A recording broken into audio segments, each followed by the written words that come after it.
Bueno, buenas tardes. Qué rico que estén aquí con nosotros en esta tarde. Sé que a veces es muy difícil como sacar el espacio para conectarse. Teníamos varios inscritos, pero en el momento de conectarse a veces se presentan dificultades. Entonces vamos a grabar esta sesión y seguramente la vamos a compartir en nuestras redes y les va a llegar también a todos los WhatsApps y el link de la grabación y al correo electrónico. Entonces, sin más preámbulos, vamos a iniciar lo que hoy nos compete.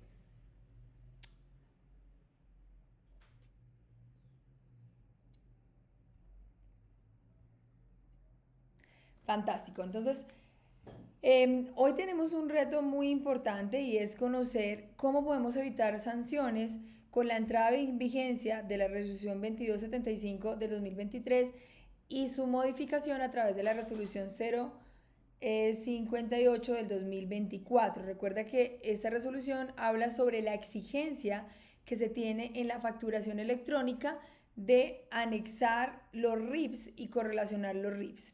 Entonces, el objetivo de este espacio es poder que ustedes se identifiquen si estos pecados que pueden estar cometiendo o que las personas cometen están dentro de su radar, están ustedes identificados con esas situaciones para que a tiempo puedan gestionar las acciones. Antes de iniciar me voy a presentar, mi nombre es Diana Vázquez, soy gerente de proyectos de innovación para Praxis Consultores y a la fecha hemos acompañado a más de 820 proyectos de la implementación del sistema. Voy a parar un segundito porque voy a tener que estar ingresando. Permítame un segundo, por favor, para acceder, a darle acceso a las personas. Ok.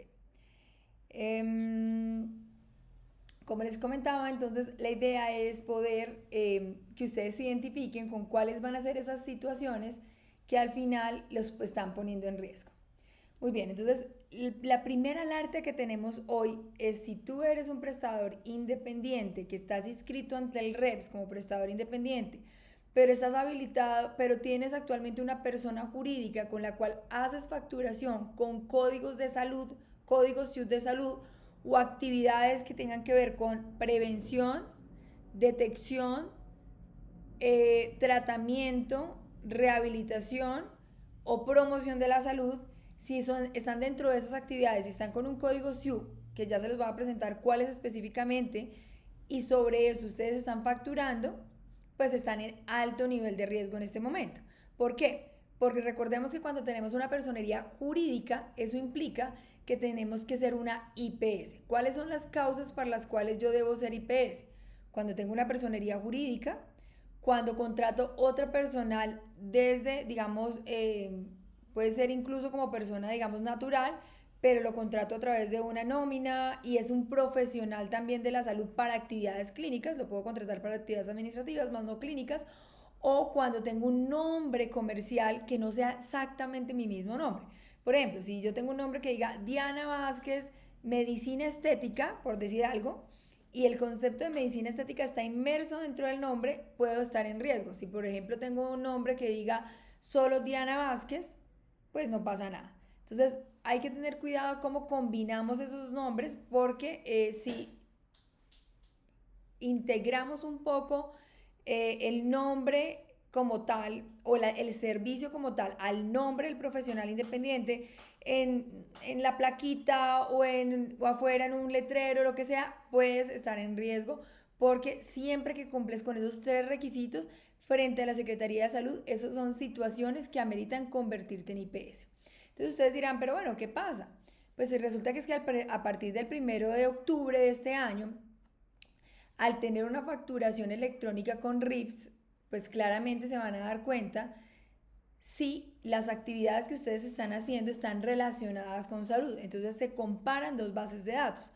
La base de datos del REPS, que define quién está como prestador independientes, y la base de datos de los RIPS reportados a través de las personerías jurídicas. Y si esas dos bases de datos no coinciden, y hay un prestador independiente que está facturando en nombre de una personería jurídica, automáticamente es una alerta de que está incumpliendo.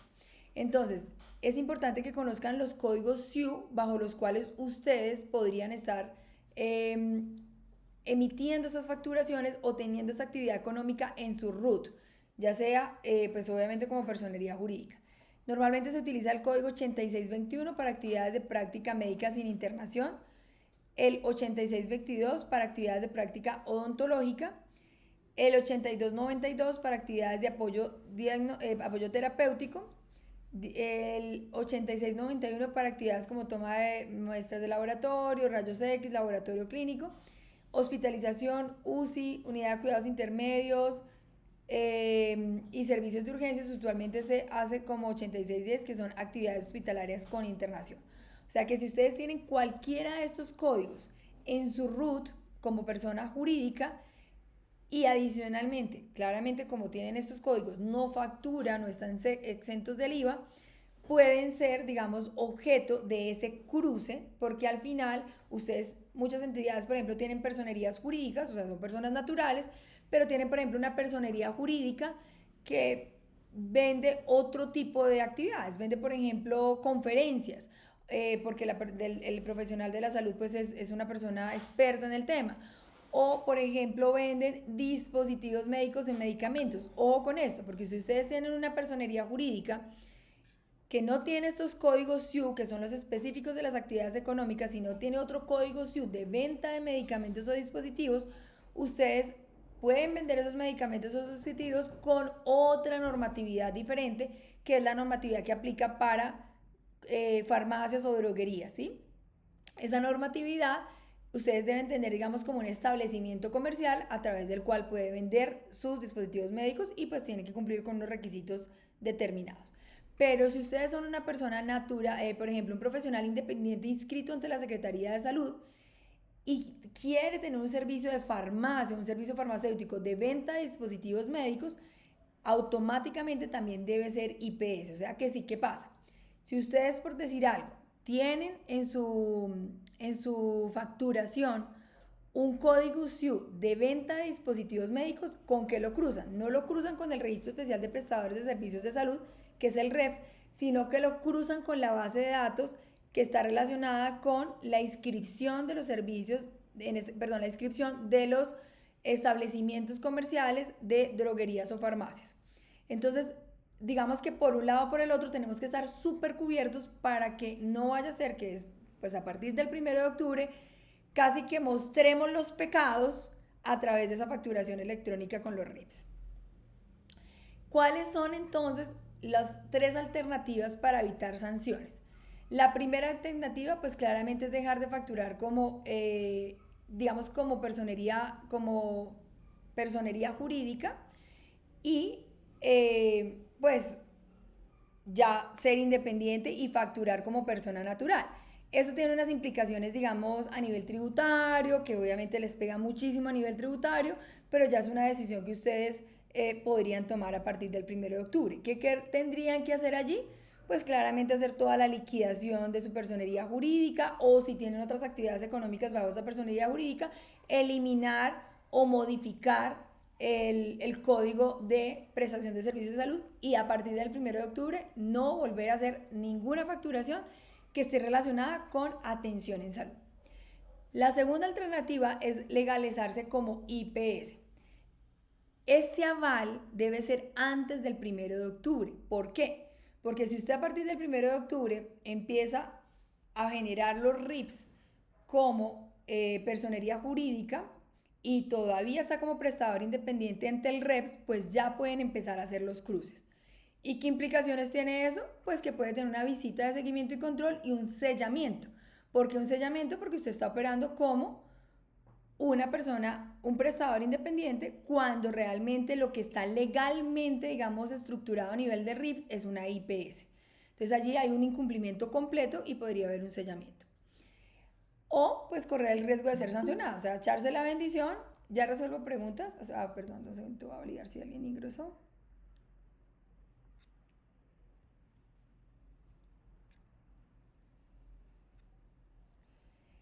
O digamos como pues correr el riesgo y simplemente pues esperar a que pueda ser sancionado. Entonces ustedes quisieran entender, bueno, ¿qué implica cada cosa, no? Porque A veces digamos que tenemos mucho miedo de hacer la transición entre profesional independiente e IPS, y precisamente digamos que a veces claramente hay digamos un esfuerzo mayor, pero uno tiene que poner las cosas en una balanza. El beneficio tributario de ser una IPS es mucho mayor que el de ser un profesional independiente y tener unos montos de facturación relativamente significativos. Ahora se los voy a contar un poquito más al detalle. Entonces, si usted decide ser una IPS, porque si hoy es un profesional independiente, factura como una persona jurídica y definitivamente antes del 1 de octubre usted tiene que solucionar esa situación, pues lo mejor que puede hacer es tratar de ser IPS o mientras lo es, parar la facturación a nivel como de personería jurídica. Entonces, ¿qué beneficio tienes? Pues vas a evitar ser sancionado por la condición actual. Cuando uno es IPS, la ventaja es que puedes tener un crecimiento, puedes contratar a otros profesionales de la salud para que hagan el tema asistencial. Tienes beneficios tributarios.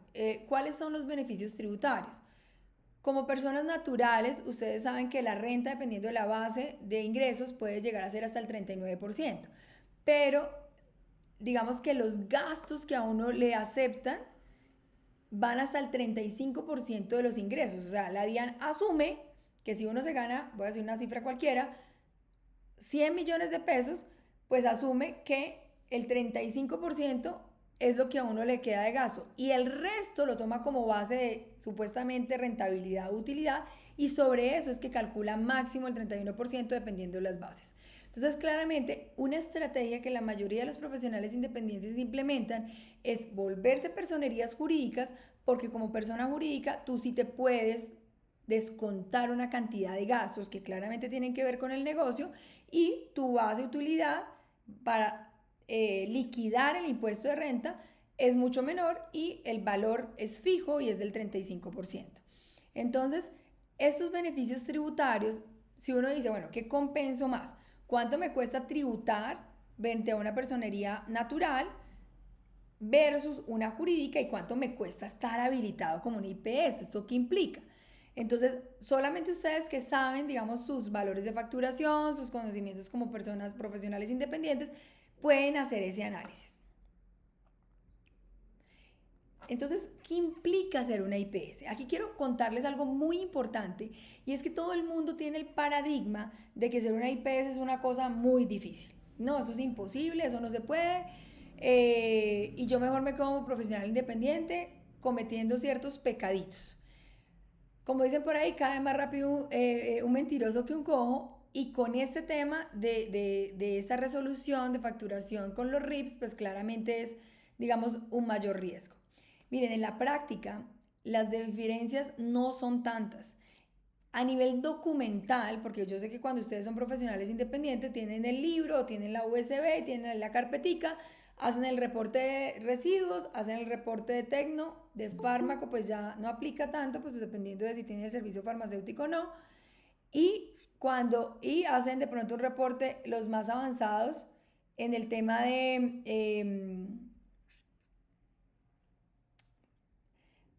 un segundito.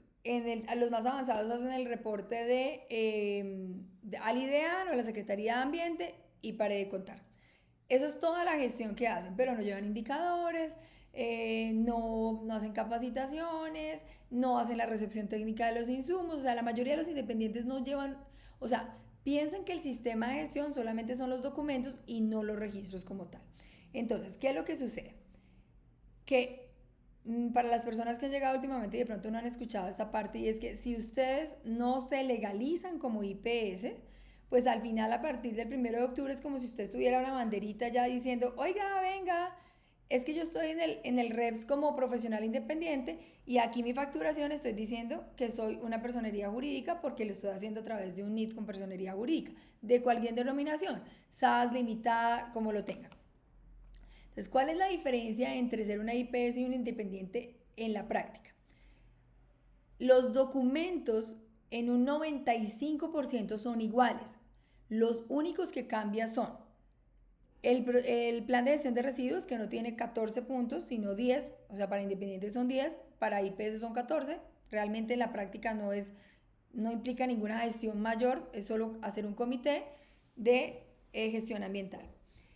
El otro documento que El otro documento que podría, digamos, cambiar un poco es un tema que se llama capacidad instalada, en donde ya no solamente usted manejando su agenda a través de un software, sino que tiene que calcular, digamos, el concepto de capacidad instalada, pero si usted sigue trabajando solito, pues se puede ajustar muy fácilmente a la agenda. Si contrata a otro personal, simplemente es, digamos, mapear qué tanto tiempo de los profesionales, de los dispositivos médicos y de la infraestructura se está usando. El tercer documento que cambia está relacionado con documentos, digamos, adicionales que se le exigen por el solo hecho de ser IPS. Pero sobre la resolución 3100, condiciones, digamos, administrativas y financieras, hay un cambio y es que en las financieras no les van a pedir estados financieros, no les van a pedir certificado de suficiencia patrimonial, en las administrativas no le van a pedir una cámara de comercio formal, ni les van a pedir libros oficiales, o sea, la parte contable y financiera no se toca. A nivel de condiciones técnico-científicas, son las dos que les acabo de nombrar y literalmente, digamos que claramente no tienen que tener comités, por ejemplo, de seguridad del paciente, ni comité de historias clínicas, ni comité de infecciones, ni comité de proa como comités, pero los indicadores, por ejemplo, de reporte y gestión de eventos adversos sí los deben hacer. Entonces, a nivel de 3100, los cambios son, a nivel de documentos, el plan de gestión de residuos que acaba de cambiar la normatividad, tenemos igual 18 meses para implementarlo, o sea que no se angustien. El segundo es lo relacionado con capacidad instalada y el tercero, los comités.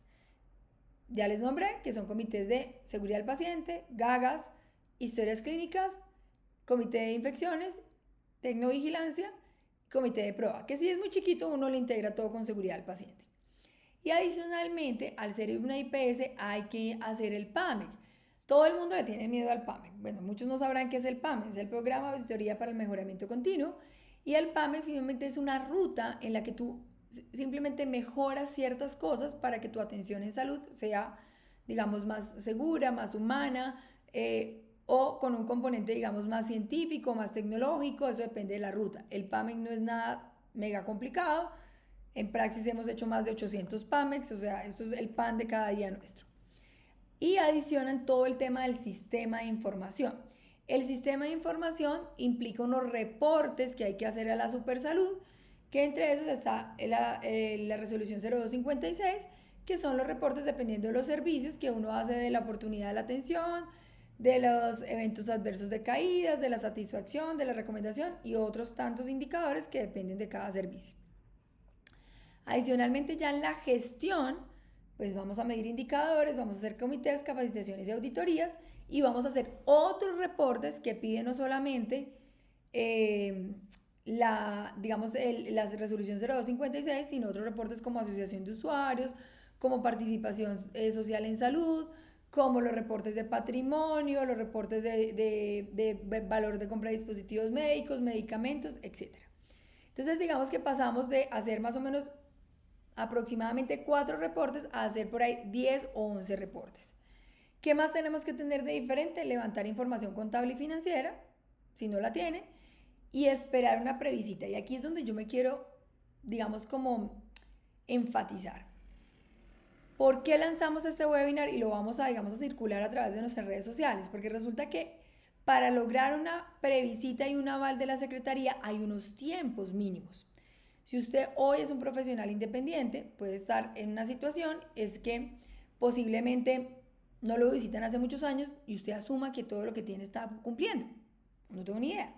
O sí, seguramente le pagó a alguien para que actualizara la documentación. Yo digo que Praxis es el hospital o la clínica de muchos profesionales independientes que con su mejor intención acompañan a profesionales a implementar la habilitación. No digo que todos, hay personas supremamente buenas, pero que no mapean todo lo que pide como una IPS, solamente le entregan unos documentos y resulta que es que no son solo documentos, es registros, hay que hacer más que muchas cosas coincidan, por ejemplo, que los protocolos, los equipos que se nombran estén relacionados con los equipos que realmente están, que el horario de atención que está inscrito está coherente con la estructura de capacidad instalada, o sea, hay una cantidad de cruces que uno solamente con tener los documentos no cumple. Entonces, enfrentarse a una previsita requiere, digamos, una preparación bastante rigurosa porque las previsitas son, pues, digamos, de un alto nivel de exigencia. Entonces, la preparación de esa documentación, esos registros proyectados para la operación, porque no solamente es tener los procedimientos, sino también es tener los registros. Uno tiene que tener una proyección de capacidad instalada, tiene que tener las capacitaciones y el equipo ya entrenado, tiene que tener una proyección de cronograma, etcétera, etcétera, etcétera. A diferencia de profesional independiente, usted pues se supone que hace el REPS y jura ante la ley de que todo lo que dice la resolución 3100 está cumpliendo, que como les cuento, es lo mismo de profesional independiente, excepto los 3 procedimientos y estas cositas que les acabo de contar. Pero desde 3100 son los mismos.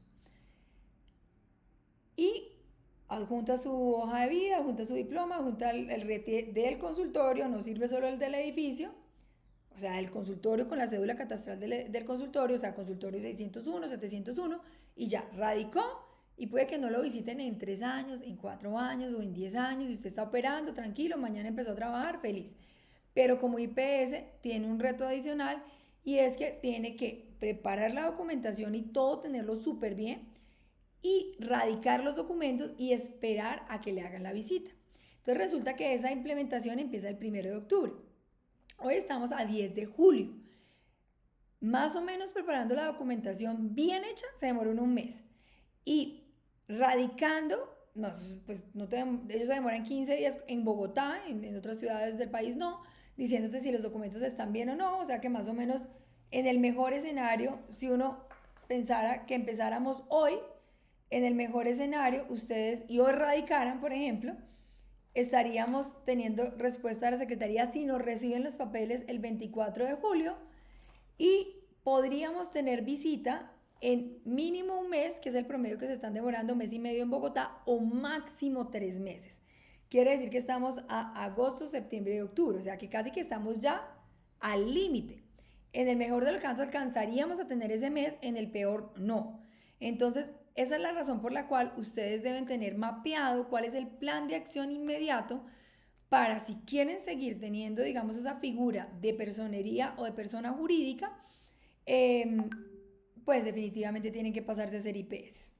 Entonces, el valor aproximado a mantener una habilitación en promedio puede costar 1.600.000 mensuales. ¿Qué incluye ese valor de 1.600.000 mensuales? Incluye lo que sería adicional a ser un profesional independiente. O sea, ahí no incluye el valor del mantenimiento de los equipos, porque claramente eso está como profesional independiente. Ahí no incluye el valor de los insumos, porque eso está como profesional independiente. ¿Qué incluye ese 1.600.000?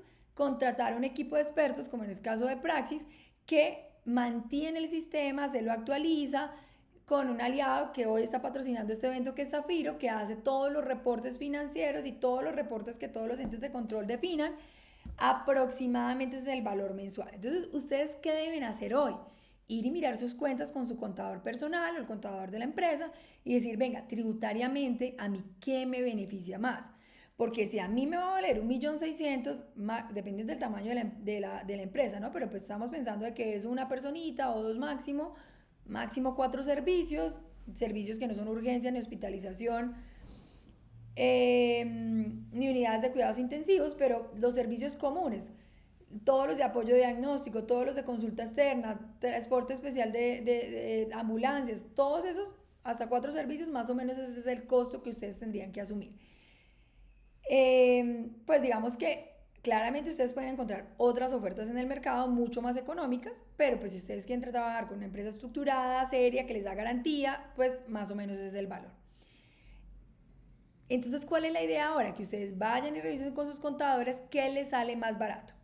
Si seguir como persona natural facturando y dejar la facturación de las actividades de salud como persona jurídica, no hacer ningún cambio en el REP, seguir como persona natural con las limitaciones que les comenté al inicio. No pueden contratar a otros profesionales de la salud para hacer actividades asistenciales, no pueden tener un convenio comercial y no pueden facturar a nombre de una personería jurídica. También es importante que tengan en cuenta que tampoco pueden hacer, digamos, como actividades de de servicios como farmacéuticos, porque el servicio farmacéutico no se puede habilitar a nombre de una persona, de una profesional independiente. La otra alternativa es simplemente mantenerte como independiente, no facturar más como personería jurídica y, como les cuento, hacer el análisis digamos, como esa implicación a nivel tributario. Y la otra es pues sencillamente no hacer ningún cambio y pues claramente hay una alta probabilidad de ser sellado o multado. Si usted es sellado o multado, es importante que sepan que no pueden operar en esta dirección bajo ninguna figura hasta que se levante la medida de seguridad. No sé, muchos de ustedes pueden que no hayan sido visitados o muchos, por ejemplo, hasta ahora están pensando en abrir un modelo de prestación de servicios. Pero si ustedes son personas que, por ejemplo, ya tienen su consultorio como profesional independiente y llegan a identificar a partir del 1 de octubre por la facturación electrónica con los RIPs que usted está como persona jurídica, pero está habilitado como profesional independiente en el REPS, lo que le va a suceder es que puede tener una visita, puede que no lo pillen, puede tener una visita y en esa visita lo van a sellar, o sea, le ponen unos, digamos, como unas cintas de sellamiento en el consultorio y en los espacios de atención. Esas cintas o esos loguitos de sellamiento no pueden ser rotos ni modificados. ¿Cómo se levanta ese sello? Pues se levanta haciendo una subsanación de los hallazgos. ¿Cuál es la subsanación de los hallazgos? Pues si usted es una persona jurídica que está haciendo actividades de salud, pues claramente se tiene que volver una IPS.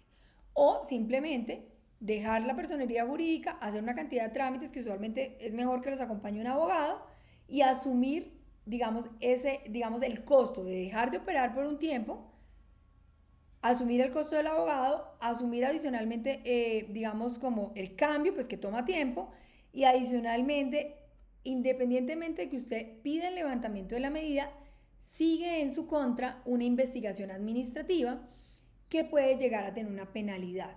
Esa investigación quiero aclararles, y eso también quiero hacer una alerta, porque es que digamos que hay mucha desconocimiento e ignorancia en todo lo relacionado con cómo se procede legalmente a nivel del cumplimiento regulatorios. ¿Qué sucede? Muchos de nosotros hemos sido visitados como profesionales independientes o como IPS, o en este caso, por ejemplo, si somos sellados. Así yo haga la subsanación, la investigación administrativa continúa. Y puede que en el momento a mí no me digan nada, pero entre 2 y 3 años se están demorando en promedio. Algunos han demorado hasta 5 años en que le llegue una solicitud de una investigación administrativa. Los que menos se demoran es en un año, en Bogotá son bastante ágiles, se demora más o menos un año, y al llegar esa solicitud de investigación administrativa, entonces usted tiene que defenderse, poner cargos, pero pues yo les digo una cosa, ¿qué va a defenderse uno cuando uno hizo una declaración juramentada y se inscribió frente al REPS y juró que cumple con todo lo que dice la norma? Es un juramento legal, en donde entre lo que dice la norma es que usted no puede ser personería jurídica, facturar actividades de salud, inscribiéndose como un profesional independiente. Y entonces pues claramente ahí no hay que alegar. El desconocimiento de la norma no lo exime del cumplimiento. Entonces puede venir una sanción. Ustedes se estarán preguntando, ¿y de cuánto es la multa? Pues la multa depende de la complejidad, pero si a usted lo sellaron porque precisamente no coinciden los dos, para ellos es como si no estuviera inscrito, o sea, es un cumplimiento completo y total de todos los estándares. Normalmente cuando uno le hace una visita de seguimiento, hay un promedio de que debe cumplir mínimo el 85%, y pues digamos que si tú cumples con el 85%, no hay investigación administrativa, tienes que hacer unos ajustes, pero en ese 85% no puede estar nada de talento humano, o sea que por ejemplo tú seas, no sé, otorrino, o estés inscribiendo el servicio de otorrino y mentiras que eres médico general y tienes la especialización de otorrino en España y no la has avalado. Por ejemplo, eso es un pecado de talento humano. Otro pecado de talento humano muy común es que yo tengo el RETUS como profesional, pero no lo actualicé como especialista y tengo un servicio, digamos, inscrito como especialista. Entonces, talento humano es una razón de, digamos, de crítica y grave en los seguimientos comunes. La otra es bioseguridad, la otra es manejo de residuos y todo el tema, digamos, de esterilización. Procesos prioritarios, que todo lo relacionado con guías y protocolos, que también hay una cantidad de pecados. Ahí me quiero, digamos, como empatizar porque a nivel de guías y protocolos, digamos, hay mucha digamos, mucho desconocimiento de cómo se deben hacer las guías, del procedimiento de adopción de guías, cómo aplicar el instrumento AGRI. Entonces la mayoría de la gente, por ejemplo, hay que validar que la población a la que yo estoy enfocado sí esté dentro del alcance de la guía clínica. Entonces normalmente, digamos, lo que hacen es, ay, no, cojo la guía del ministerio y listo, ya de una. No, y resulta que la guía del ministerio dice de 0 a 18 años la población y la población que uno atiende es adulta mayor. Entonces no coincide. Entonces todos esos detallitos, por ejemplo, hay que tenerlos en cuenta. Esto se lo menciono pues simplemente como porque a veces uno también cree que tiene todo y miren, en nuestro caso personal que hemos hecho una campaña a nivel nacional, incluso hace poquito terminamos una serie de talleres gratuitos para que ustedes se autoevaluaran y conocieran los pecados comunes por los cuales hoy las personas, digamos, cometen ese error de, de, de no estar preparadas para las visitas, ¿no? Entonces, una vez digamos que ustedes tengan claro cuál es digamos como el camino que ustedes quieren seguir, el hecho de que ustedes hoy hayan asistido o se hayan inscrito a este webinar, pueden tener un diagnóstico completamente gratuito con un experto, puede ser yo, puede ser algo de nuestro equipo de trabajo, nosotros tenemos más de 10 consultores disponibles para ustedes, para que ustedes puedan decidir y decir, venga, sí, definitivamente dar ese salto me va a costar mucho tiempo porque no tengo casi nada, o no, estoy muy preparado y lo voy a hacer rápido y voy a dar el salto.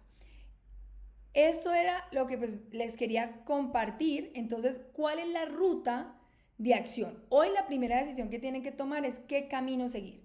Voy a seguir como profesional independiente, pero entonces desmonto la facturación de actividades de salud como persona jurídica. Ya saben que para tomar esta decisión tienen que ir a revisar el tema tributario.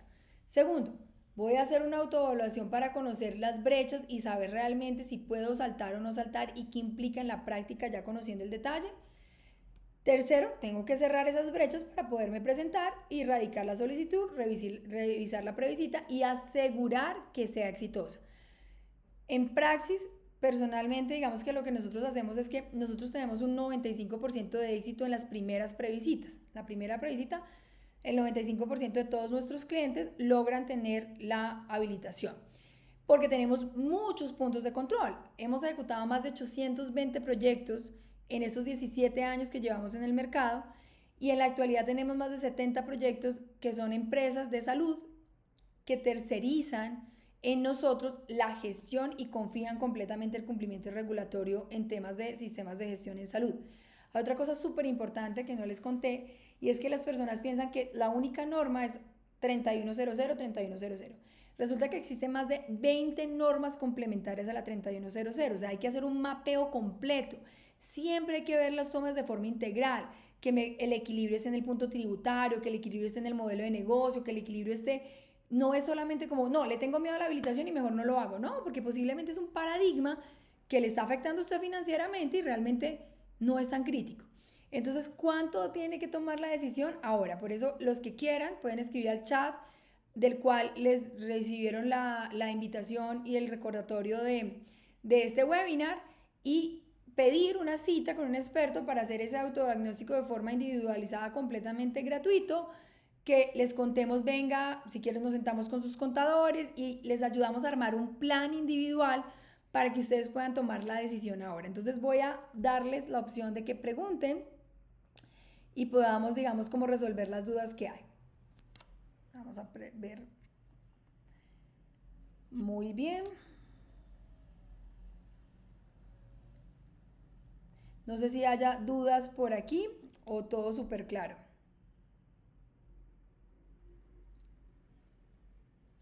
Bueno, creo que no hay ninguna duda. Entonces, pues nada, como les cuento, les vamos a estar escribiendo a su WhatsApp para que puedan, digamos, solicitar el diagnóstico. Fue un placer para mí compartirles esta información y también a sus correos electrónicos les va a llegar esta presentación. Feliz tarde para todos y espero que puedan empezar a actuar de forma inmediata para evitar sanciones. Bye bye.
Hola Brian, ¿cómo estás? Bueno, mira, pues asistieron como 6 personas. Yo creo que tenemos que seguir como trabajando y pues seguir haciendo eventos y eventos y eventos para pues lograrlo.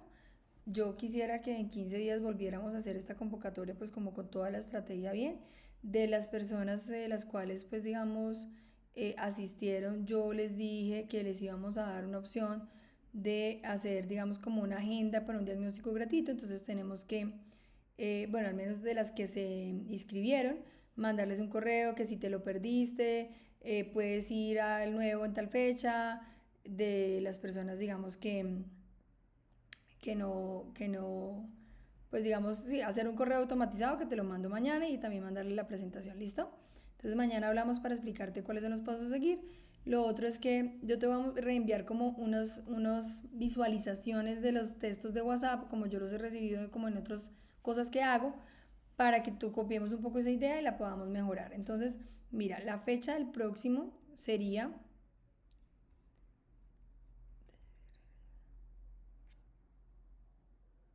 si te parece, para que nos organicemos con Clientify y todo, el próximo 25 de 5:30 a 6, realmente es media horita. Entonces te voy a mandar la invitación de una vez, eh,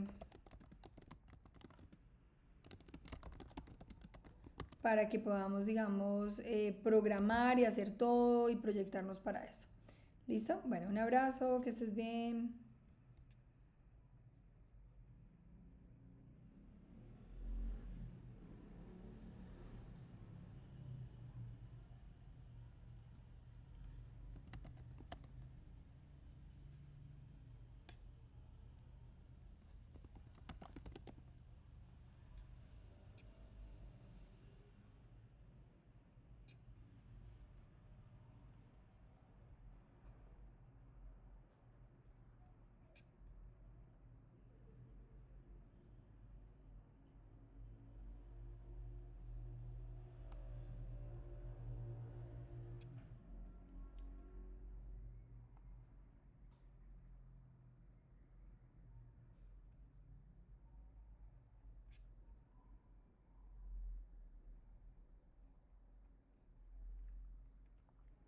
Mira, algo como esto en donde podemos compartir un video con pues, el texto y, o la imagen. Entonces me gustaría que hiciéramos como esos ajustecitos para la próxima. Bueno, hablamos mañana, un abrazo.